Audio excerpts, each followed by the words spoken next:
So I make $453 per hour working with each buyer. And this is because I made this shit a system. So I have a pretty much like almost a 200 step process for buyers and for working a checklist for working with sellers and a checklist for working with outbound referrals.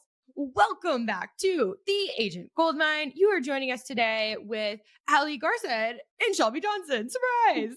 Nothing new here. But okay, so what we're about to do, we're about to go on an adventure into a 6-part series where Ali leads us through her buyer process. And y'all may have heard, maybe not. This girl, she got a 200 step, I could be lying, but a lot big step buyer checklist plus specific canned emails that are like the shit. And why it's the shit also is because a lot of you are like, I don't want to work with buyers. Why would I want to work with buyers? I don't want to show houses. I want to go around and waste all my time. Well, Ali has nailed this process so much that she actually spends less time with buyers than she does with sellers. So today, get ready to figure out how gold miners welcome Ali Garced.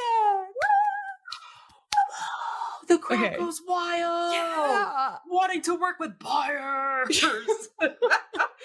So I have done previous episodes on this podcast. Check them out, the earliest couple of ones, where I have tracked my numbers like a freaking crazy mad woman. And I found that I make more money working with buyers than I do working with sellers and even outbound referrals, which is actually the majority of my business right now, outbound referrals. So I make $453 per hour working with each buyer. And this is because I made this shit a system. So I have a pretty much like almost a 200 step process for buyers and for working a checklist for working with sellers and a checklist for working with outbound referrals. This is going to focus on buyers, just like Shelby said. This is going to be broken into a couple of different part series. I don't know how long. I don't know how many series or how many parts this is going to have, but we'll see how this goes. If you have any questions, please reach out. And I want to give a shout out to somebody that reviewed us on The Agent Goldmine. I think it was on YouTube that gave us a review. And here it is. This is Jake Logan out of Fayetteville, North Carolina. And he says, direct quote, first off, I want to say that I've listened to 80% of all of the podcasts on The Agent Goldmine and period. Ruben is all right too. LOL. I don't know y'all that well yet, but we're on the same page with a lot of things. All three of y'all that was all caps, are literally who every agent should strive to be. So keep that shit up. Because I can't even put into words how helpful this is. The information is invaluable. Super stoked to be able to have you guys in my corner, ! Thank you, Jake Logan, and everyone who's listening. Go and give him all the love in the world at the Jake_Logan on the gram. And yeah, Jake, thanks for listening. I love to fucking hear it, dude. Yeah, 100%. When I saw that notification, I was like, dude, this is an awesome ass review. So Jake, you got my follow. I super appreciate it. And if anyone else has any commentary, anything, let us know. If you want us to go more in the weeds into something, let us know. We don't know. So sometimes we just like skip over some stuff or go super high level. And we don't know if you have any questions because we don't hear it. So Jake, appreciate you. Everyone give him a follow. The Jake Logan. So now headed to the home buying checklist, starting with step one. Step one is going to be, you've already found the buyer. If you have any questions on how to even find a buyer, okay, great. We're starting with how to find a buyer. How do you find a buyer? Listen to any of the other fucking episodes. Step one, once you find a buyer, is whether that is somebody reaching out to you or you reaching out to them. I hope to goodness that you're using a dang CRM. So I use KB Core, but obviously it doesn't matter what CRM you use, just freaking use one. So what I do when a buyer comes across my Instagram, Facebook, TikTok, whatever it is, I immediately add them. Well, actually what I do is I tell my assistant on WhatsApp their name, their number, their email, and I'm like, hey, can you add the typical tasks that I do for a buyer? But before I had my assistant, I would go into my KB Core. I would add all of their information, any other extra information that I would have as well, such as their nickname, such as maybe a birthday, such as, where they're looking to purchase, when they're looking to purchase, but most importantly, in the description of the notes section, I add the source. And the source is how they originally came across me or how I came across them. So over time, as I'm closing transactions, I'm looking at what the common sources are. And if you're a military spouse, I mean, it's going to be your military spouse. Use and abuse it, man. You're in front of all these people that are moving that you can help. And so I found like pretty much like half of them were from it. They originally contacted me from social media, but they knew me or knew of me or my spouse because of Brit. And this was after I left the military, because when I was still in the military, it was, me surrounded by other military members. So source is so important. If it's a Zillow lead, if it's a TikTok lead, ask them what fucking video, like everything, because you want to know exactly what of your effort is working. So that way you can double down on that and do less of the stuff that's not working. So And add this. Oh, yes. And jumping in, if it is a referral, you better that it's a referral. And even if that agent doesn't send you the fucking paperwork, you're going to be the good person and say, I know that you sent me this lead and I am going to do what's right because I know that karma is the guy on the Chiefs coming straight home to me. So if you don't do, if you don't pay out the referrals, keep track of those and update the referrals when you get them, you're not going to get any more. Okay, that's it. Oh my gosh, thank you so much for bringing that up. And yeah, because Shelby knows my story. I put it on Instagram. I don't want to, yeah. There was one time where I was freaking burned and I sent an outbound referral to, was like Bossier, is that how you pronounce it? Bossier, Louisiana, like Shreveport area. And I never got paid. And it was completely my fault. I didn't have the paperwork done. But still, like, they should have not yeah. been that way. Yeah. And we had it in the group chat too. I was like, dude, scroll up. You agreed to pay me 25, 30%, whatever it was at the time. It was like one of my first outbound referrals. And he was like, yeah, well, we never got the paperwork signed, so I'm not going to pay you. I was like, bro. And since then I have sent 5 referrals to that area. They all could have gone to him. Dude, I want you to say his name. I know we don't need to be that, but I want to. You know what I mean? Like I really want to. Burn book. Okay. Don't do it, Ali. It's okay. Keep your heart, fucking clean. I spent so much time like dwelling on it at the time, and he's on my referral list of never to refer to. Right. Because I have a tab on my Excel. I don't even remember his name is my point. Like good. I was so butthurt and I was like, I'm never gonna send him a referral. And now I can't, I know his brokerage, but I don't want to talk bad about a brokerage. So it was not EXP. And now I know, like, whenever I see his name or him in a group, like automatically that entire like group just diminishes in value for me. So I don't remember his name, but I will know it if someone says it. So if you ever are sending out a referral to that area, please contact me. I want you to be paid.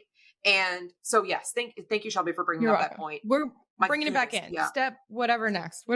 That is, yeah. So that is add them to your KV core. Add them to your calendar, especially if they're looking to purchase sooner rather than later. Add them to whatever organization method you have. I started out with Trello just because I should have just gone in originally with KV Core. So whichever way, if you're old school and you do pen and paper, if it's digital, whatever the method is that you use to overall have a 30,000 foot view of all of your referral or all of your clients, put them in there and make sure that you put them on your calendar to continue to reach out to. So if someone is reaching out now saying that they want to purchase a year later, I'm going to put them on my calendar as well, like not just my CRM. So that way I have there's that redundancy. So I make sure that they definitely don't fall out of my purview. So KV Core, your overall, method calendar, just to make sure that you do not forget about them. And next thing is before I schedule an actual deep conversation Zoom call, which I always do Zoom call, I'll get into this in a bit. I ask initial questions, like, what's the best method to contact you?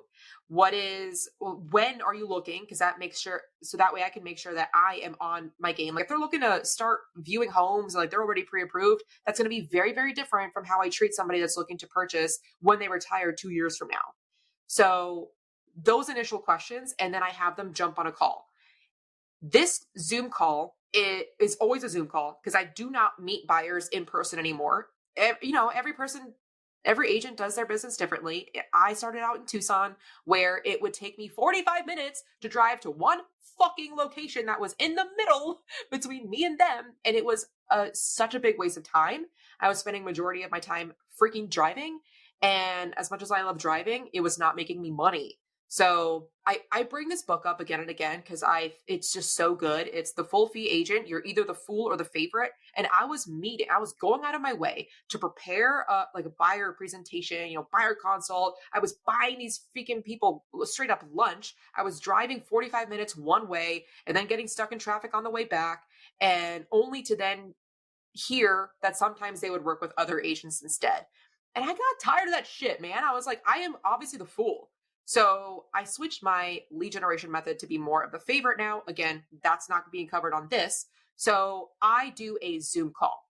Now, as soon as someone reaches out to me, well, in all my lead generation methods, I always say book a call on my Calendly, and that automatically takes them to a free spot on my calendar where we can go in depth and talk about what specifically they're looking for and get the process started. My Zoom calls last between 30 minutes to an hour 30. It really depends on them. So I will have it, and I know this is where we differ, Shelby. Yours is, hey, it is 4:59, I'm out now. I feel like if they're not comfortable yet, I don't want to hang up the call, because after that call is when I send them the buyer broker, and I want to make sure that they have the feel good. So if it takes an hour and a half, yes.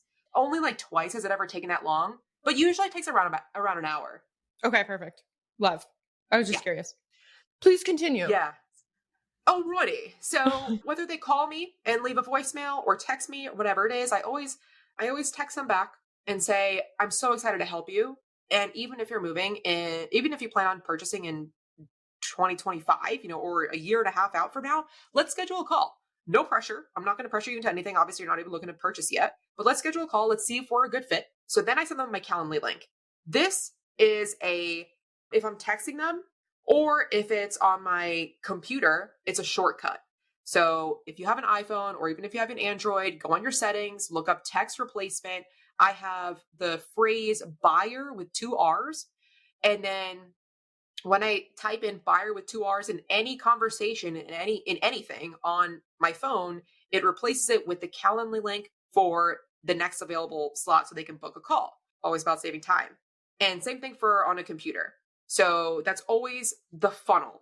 Even if the buyer wants to talk there on the phone, I don't do that. That's not my method.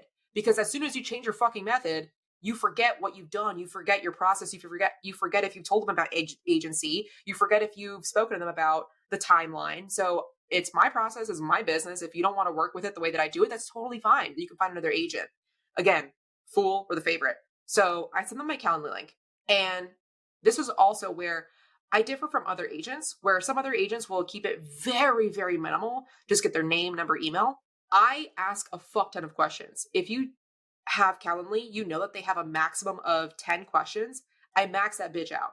So because I want them to make sure that they're not just putting any old answers, I have this Calendly as a layer of friction. So you're not going to book a call just willy-nilly. Only serious buyers are actually going to answer these questions and book a call. And I do that on purpose. So I'm sharing my screen here, but I'm trying to vocalize everything of what I'm looking at. And show me this question. Yes, ma'am. So if you're sitting there and you have no buyers, no pipeline, no business at all, you want to eliminate the amount of friction that you have between you and the buyer, in my opinion, in the beginning, to get reps. Because in the beginning, it's really important for you to have more conversations and get comfortable with that and learn how to be an agent. But as you build and grow, there's going to be this flip where your experience is greater, you have less time, and that is where you can start adding friction. So that way you can have more and more serious prospects. But in the beginning, in my opinion, which I don't even know if Ali agrees with this, but I think you need to be having fucking conversations, because if you're like, oh, you can't talk to me until you have your shit figured out, but you don't know how to talk to anyone and have no one to talk to, that it's just, so that's why I'm saying you have to be analytical in your building out your process and know that it does evolve over time. That's all. Yeah, no, I'm glad that you bring up that point. As long as you are talking to actual people, do not fall for these dumbass scams. Like if if it sounds too good to be true, it is. And if you really don't know if it sounds too good to be true because a buyer just found you randomly on Google and you don't even have a Google business page, like talk to a mentor, talk to somebody, be like, hey, does this sound legit? And always have another set of eyes, because I do not want you to like just to waste your time. It's all about preserving your time. So, but yes, you cannot be pushing people away and having extra layers of friction if you have no fucking body to talk to. So, good point. So, we are now on my Calendly, and this is an example. Feel free to copy and paste my shit. I am literally sharing this. I have zoomed in all of the way. So, on the left-hand side, oh, it's 45 minutes. I have a 45-minute block, but do I go over? Yes. Do I go under? Yes. And so on the left-hand side, I say, my team and I are excited to work with you, because at this time, I'm not always the one. Actually, I'm rarely the one on these calls. Please fill out the entire form to book a call with me. My team and I are going to review it to prepare for our call. We're going to go over blah, blah, blah, blah. Okay, for the fastest response, text me directly at my phone number. So on the right-hand side, these are the questions that I have with Calendly, and I'm asking for the first name, last name, email. I have the ability for them to add any guests, so any other buying parties or spouse, etc. The best contact number for them. The first actual question is like one of those radio buttons, a yes or no, and it says, will you be selling another home before or during this purchase? And if so, what's the full address with the zip code? And because that's an outbound referral in case they don't already have an agent. The third question is, what's the reason for buying, selling, and a date that you would like to close on your new home? What's the price range? And those are radio buttons as well. And this is very specific to Tucson market right now. So I have these ranges like specific, like for a reason. Anything under $200,000 in Tucson, that's a mobile home. So I lump that all in one. My next range is 200 to 350. The median sales price in Tucson, Arizona is 379.9. So that's like below the median.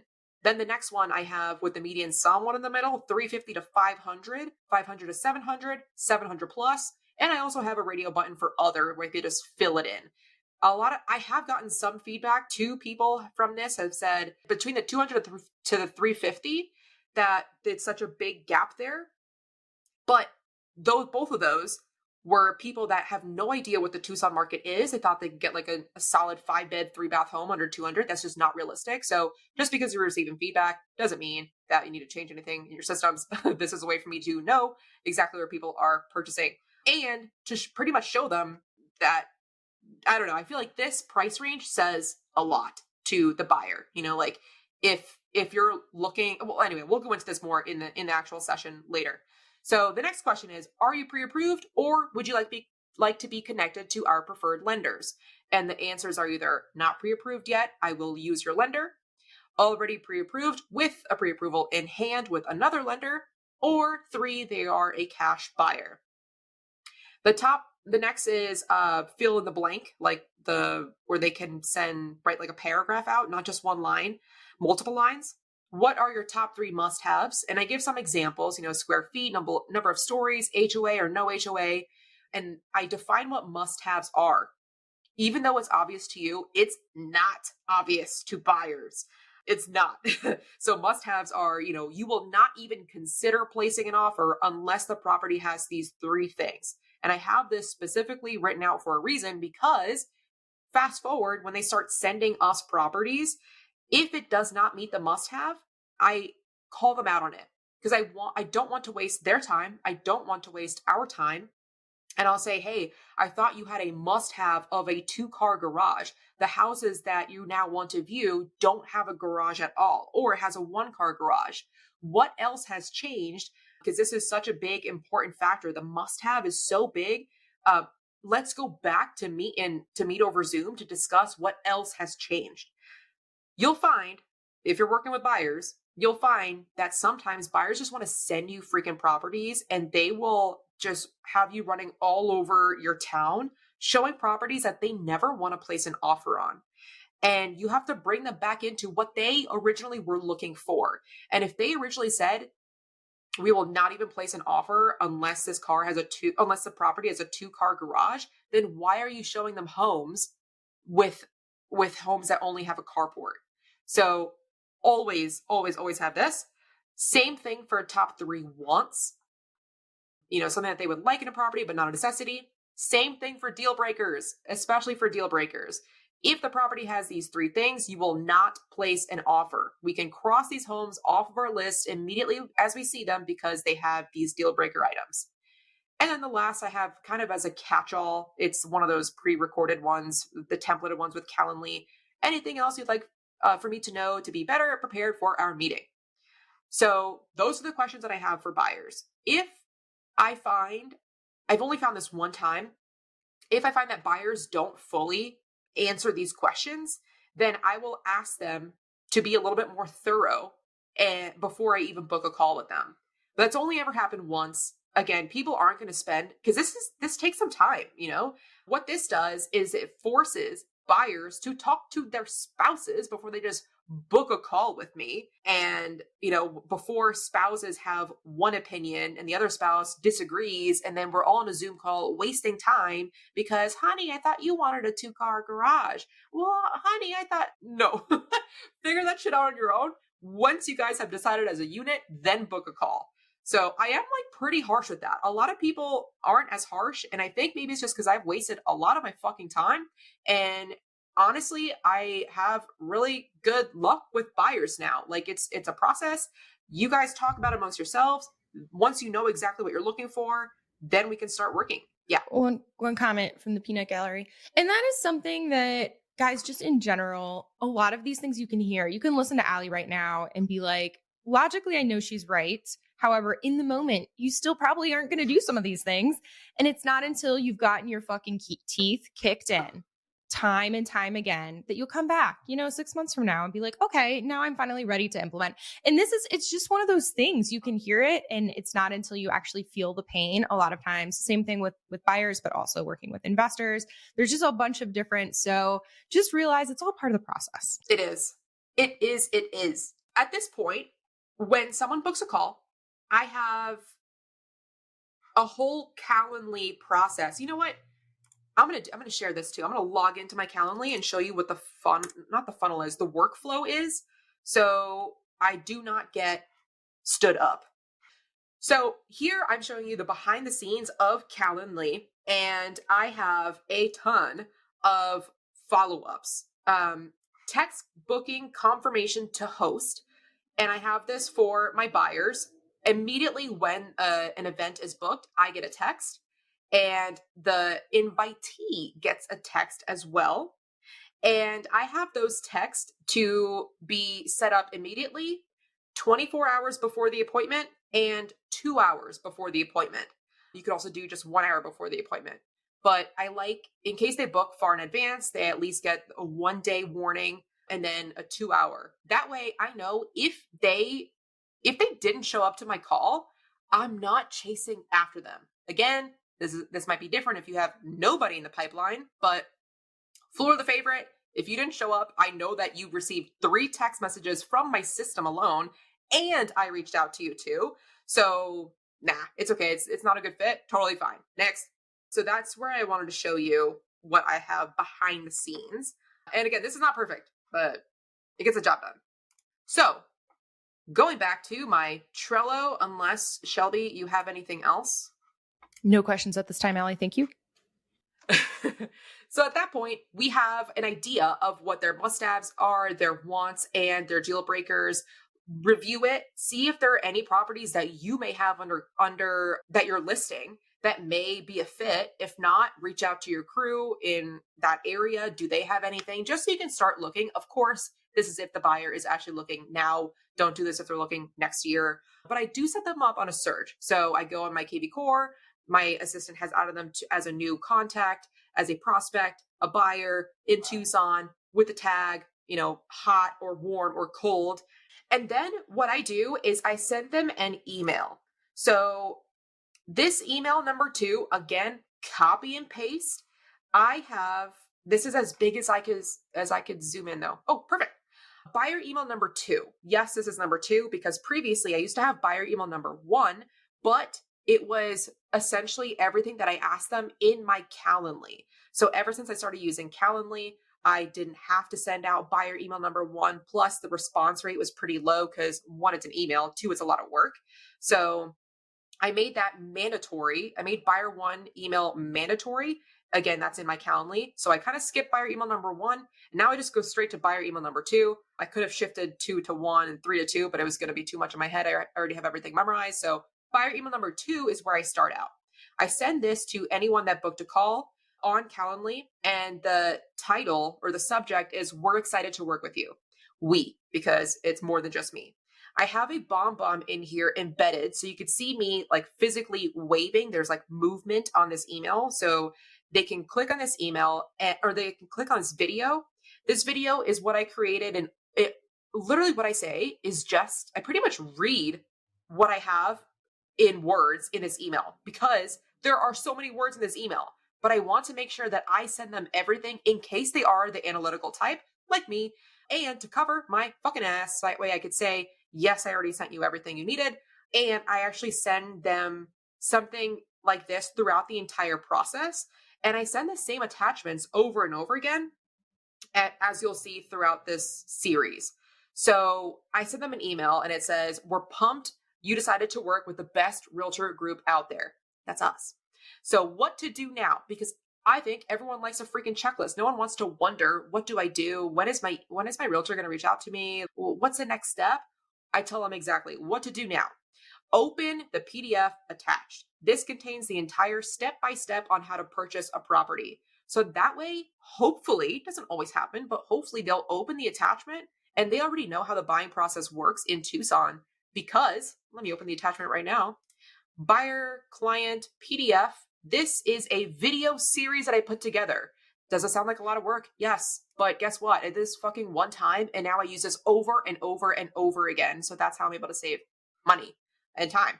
So it's a little bit about me. It's a PDF that I had my assistant make, and you can like click on it. It's like super cool. And it goes over the entire process of the home buying scenario in Tucson. What they can expect from me, what I can expect from them, which is submit a pre-qual letter. We're not going to show any houses. I say this over and over again. So that way, by the time they book a call with me, they usually already know I'm not going to show you houses until we have a buyer broker signed. And now we have to have a buyer broker signed. So now we can actually say that. General information, work hours. No one really, I usually just verbalize this and say, if you need me, text me. I do not answer calls. I straight up say that. And then as I continue scrolling down my PDF here, click to watch these videos. Buyer client expectations. This is where I go over what I expect of them, what they should expect of me. And nowhere in here do I say I'm available 24 hours. I set up the expectations. So, and then the next video is the home buying process. And the video after that is an old ass video. Oops, I still have it.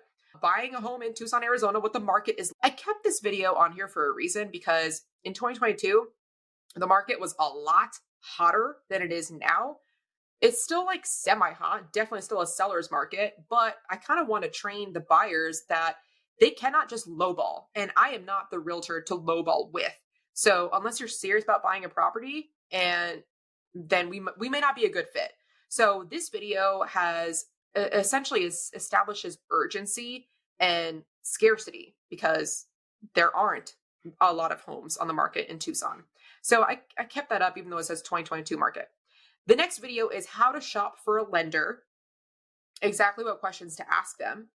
And the next one, I have an entire video covering the purchase contract for that state. So that way, when it's time to place an offer, I don't have to then jump on a call with them as they're asking, hey, what does line 273 mean? What does line 143 mean? What does this mean? Everything is covered already in that video. And if they do have those questions, say they weren't the analyzing type and they didn't really care, they just kind of like type D and just whatever, just go with it. I can revert them back to this video. This video actually covers it the best. So I would suggest you go back to this. If you have any questions after that, then let's schedule another call and I'll answer those questions. That's exactly what I say. How's the market? Yes. The videos, are these all still in BombBomb, or are these like unlisted in YouTube, or where are you hosting your videos? Oh yeah, they are unlisted in YouTube. Yeah. Thank you. You're welcome. And then I have extra videos here too. The 4 important steps that buyers forget when placing offers, and 7 ways to make your offer stand out. This goes over, like we're offering 10,000 more if you accept our offer today, or, our offer expires here, or appraisal gap, contingent, all the stuff. The next video is I'm under contract, now what? And that covers from contract to close, any of the frequently answered questions that I've ever gotten, or really just explains the overall process. Inspections, the appraisal period, what to expect, calling the HOA, don't forget about paying your HOA bill, et cetera, et cetera. And this attachment I have for the rest of the contract, or for the rest of the contract. So going back to the words here in this lengthy email, what to do now. So I told them to open this buyer PDF, and I asked them again to cover my butt and to make sure I'm not wasting my time. Message me if you've already had other agents show you properties. You'll be surprised at how many times agents will say, "Oh, yeah, I'm not working with another agent," yet they've already signed.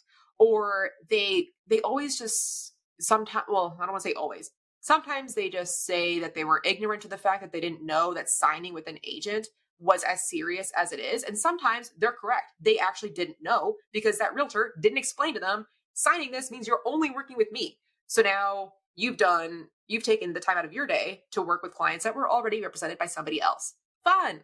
Love that for us.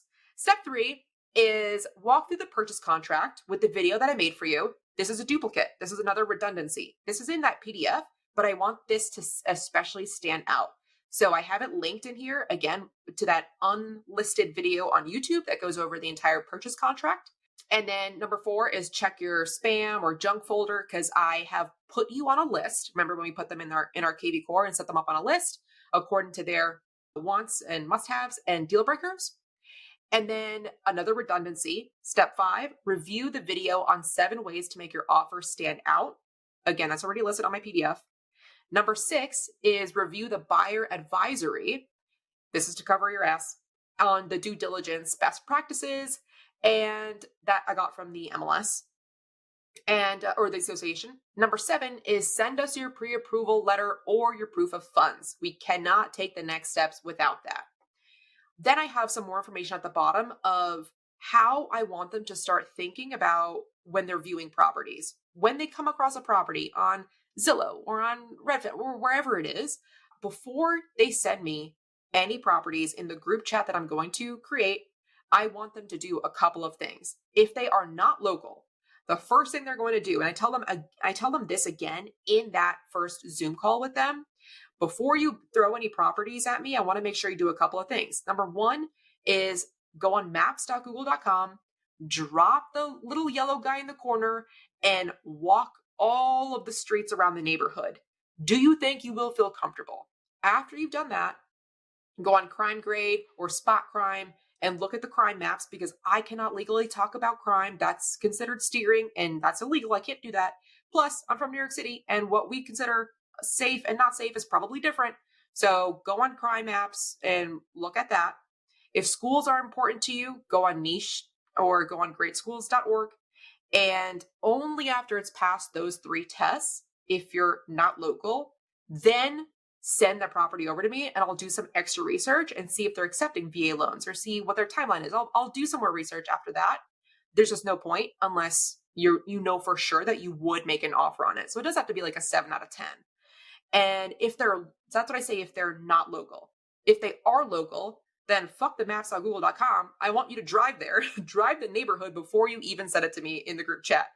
Again, I sound super harsh, but it works. I don't know, like whether I'm talking to like people older than me, younger than me, like it works, because this is not, chances are they may not buy properties too many times.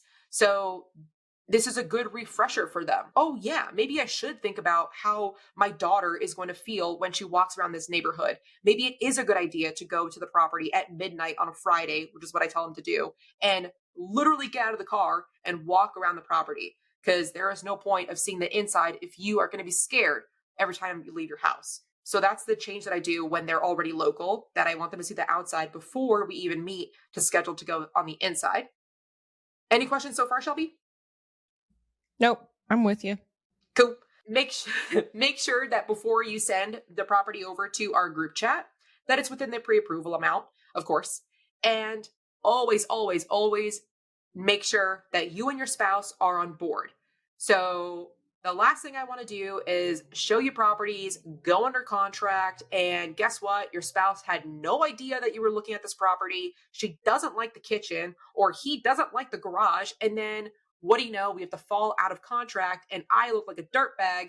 And I straight up say that too. I'm like, I do not want my reputation to be ruined. So please, please, please, if you could respect that, that would be super appreciated, because I don't want people to think Ali, the agent, places offers only to then cancel.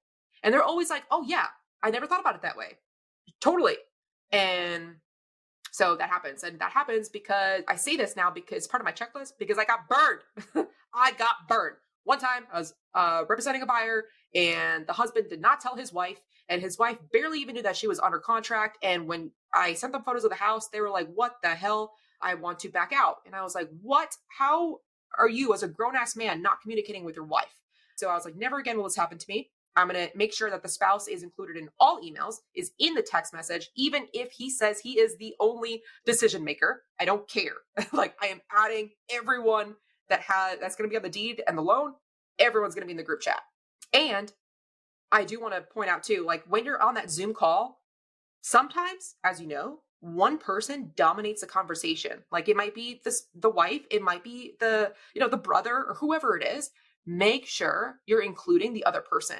So as you're saying, okay, as you're reviewing the 3 must-haves or the 3 wants, if one person is mainly talking as opposed to another, make sure after every single point that you cover, you bring them in.